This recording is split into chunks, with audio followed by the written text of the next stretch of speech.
siempre inicio el seminario con una conceptualización de qué es costo, porque en los años anteriores, en las sesiones anteriores, regularmente hay una combinación de participantes donde obviamente hay contadores públicos o licenciados en contaduría pública, pero también acuden al seminario gentes de otra profesión, sobre todo ingenieros, que atacan o operan la parte administrativa de la manufactura y que obviamente la base conceptual, contable, no la tienen como tal, pero es importante, es el objetivo principal del curso, en que cuando hablamos de costos, tenemos que hacer mención que para hablar del mismo lenguaje y de que regulatoriamente todo sea homogéneo, es indispensable una normatividad. Sin embargo, en sí el concepto de costo tiene un entendimiento diferente en la aplicación si lo externa un contador o si lo externa un ingeniero. Y entonces con el objetivo de tratar de poner una base que es en la que siempre parto, el concepto que yo he encontrado en la definición de lo que es un costo es aquella que nos dice que es un sacrificio económico que realiza una entidad con un objetivo primordial que es la obtención de beneficios. Si nosotros hablásemos de entidades con alguna particularidad especial, como marca la ley del impuesto sobre la renta, y me refiero a entidades que no persiguen fines de lucro, pues obviamente para ellos la aplicación de este costo lleva otro fin. Pero en general para todas las entidades legales, sean manufactureras, sean empresas comerciales, es realmente la aplicación esa. Un sacrificio que hace la entidad y que lleva como propósito o como objetivo principal el obtener un beneficio. Ese beneficio, dependiendo del tiempo en el cual se obtiene, se clasifica ese costo de distintas maneras. Es decir, y con esta ampliación a la definición, voy a empezar a tocar el tema de la aplicación del costeo un poco basado en la normatividad. Cuando el sacrificio económico lo realicé y el beneficio lo estoy obteniendo en el momento, el costo se considera que es un gasto. Obtuve el beneficio de un sacrificio económico que realicé en el periodo. En este caso estamos hablando de un gasto. Si el beneficio se va a obtener en periodos posteriores, en este caso este costo se considera que es un activo. Los activos, la norma contable y en el lenguaje contable, es todo aquello que posee una entidad y que debe cumplir con un propósito básico, que es un bien o un derecho que me va a generar beneficios futuros, que me va a generar flujos de efectivo a futuro cuando yo convierta ese activo en efectivo. Por lo tanto, con el objeto de poder enfrentarle al ingreso correctamente el gasto en el que se incurre, si ese sacrificio no me ha generado un beneficio, pues simplemente lo tengo que clasificar como un activo. Y cuando ese sacrificio económico que realiza la entidad no me genera ningún beneficio económico, es una pérdida y yo debo reconocerlo como tal. Un ejemplo de este tema es, por ejemplo, cuando las empresas manejan costos reales, pues son los desperdicios, son los productos terminados que se vuelven obsoletos, son los inventarios que por situaciones diversas, como por ejemplo la que estamos viviendo en este momento, pierden su valor, que es el famoso valor neto realizable, son los conceptos de pérdida. Pero en todos los casos, yo hice el sacrificio económico, pero el beneficio a futuro no lo voy a lograr. Esas son las distintas clasificaciones de lo que es un costo.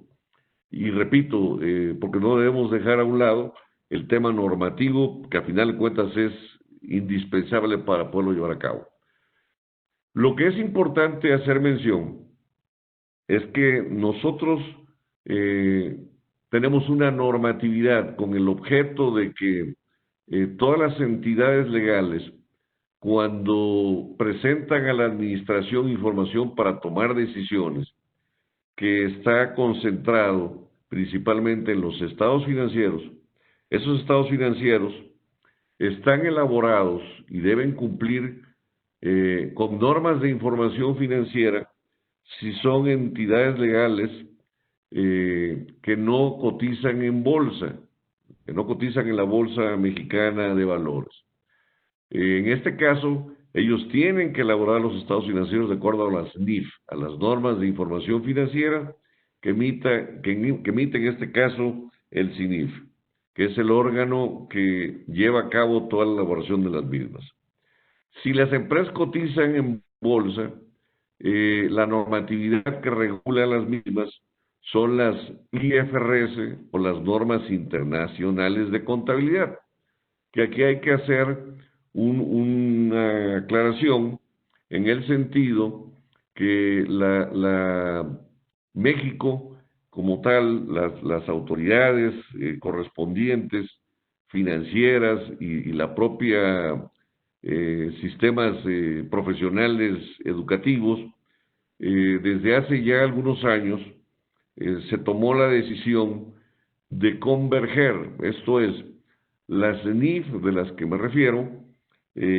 convergieron a las normas internacionales, adoptaron las normas internacionales y se llevó a cabo un proceso de convergencia en la adopción. Entonces, hay una norma, que es la norma, que la voy a mencionar un poco más adelante, que es la norma regulatoria y normativa a la que nos tenemos que abocar y a la que tenemos que cumplir, que es la norma de inventarios, que en este caso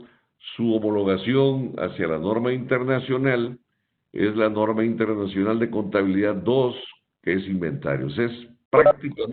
exactamente la misma norma, y así como esa norma, la mayoría de las normas mexicanas ya convergieron, ya están a la par de las normas internacionales.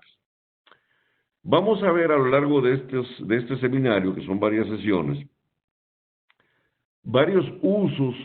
que se le dan al costeo, o sea, los costos, y es importante señalar desde el punto de vista normativo que los costos, primeramente tenemos que establecer que yo tengo dos sistemas de costeo que puedo manejar. Un sistema de costeo que yo le llamo real, que en las normas antiguas, que eran más bien boletines de contabilidad, se le llamaban costos históricos, como yo puedo presentar la información financiera. Y aquí estamos hablando que el usuario implementó un sistema de costeo donde básicamente lo que perseguía era costear. Lo que le interesaba era costear y por lo tanto la normatividad me dice, bueno, si tú llevas un sistema de costos reales, un sistema de costos que anteriormente se llamaba históricos, pues obviamente tú estás obligado, de acuerdo a la norma, a utilizar dentro de lo que es las opciones, lo que es el método de costo de adquisición o lo que son los costos de adquisición, que me permiten utilizar como métodos de evaluación de inventarios y de costo de ventas el método PEPS, el método promedios y el método de identificación específica. O puedo usar como sistema el método detallista, lo vamos a ver brevemente un poquito más adelante. O puedo usar un sistema de costos predeterminados, donde ese sistema de costos predeterminados principalmente se sustenta en el uso de costos estándares. Son dos formas que las empresas pueden adoptar, que están perfectamente reguladas, que están autorizadas y que tanto para efectos fiscales como financieros es posible hacerlo. Es importante hacer mención que afortunadamente a partir de la adopción de las NIF, para los efectos fiscales o para efectos fiscales, la ley del impuesto sobre la renta, en el tema de costo de ventas, en el capítulo de costo de ventas, prácticamente está homologado a lo que marca la NIF de inventarios, cosa que en el pasado no sucedía así